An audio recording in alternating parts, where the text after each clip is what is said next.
শবে বরাত কি? শবে বরাত হল শাবান মাসের 15তম রাত। আরবি কি বরাত শব্দের অর্থ মুক্তি, নিষ্কৃতি, ক্ষমা। এই রাতকে বলা হয় লাইলাতুন নিসফে শাবান, ক্ষমা ও রহমতের রাত। শবে বরাতের ফজিলত, গুরুত্ব। আল্লাহর বিশেষ রহমত ও ক্ষমার রাত। হাদিসে এসেছে, শাবান মাসের মধ্যরাতে আল্লাহ তাআলা তার সৃষ্টির প্রতি দৃষ্টি দেন এবং মুশরিক ও বিদ্বেষ পোষণকারী ছাড়া সবাইকে ক্ষমা করে দেন। ইবনে মাজাহ। এই রাতে আল্লাহ অসংখ্য বান্দাকে জাহান্নাম থেকে মুক্তি দেন। বান্দার তাকদীর নির্ধারণের ইঙ্গিত।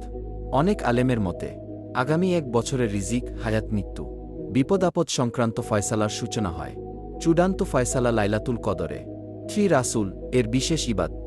হাদিসে এসেছে, এই রাতে নবী দীর্ঘ সময় নফল নামাজ ও দোয়ায় মশগুল থাকতেন। জান্নাতুল বাকিতে গিয়ে উম্মতের জন্য দোয়া করতেন।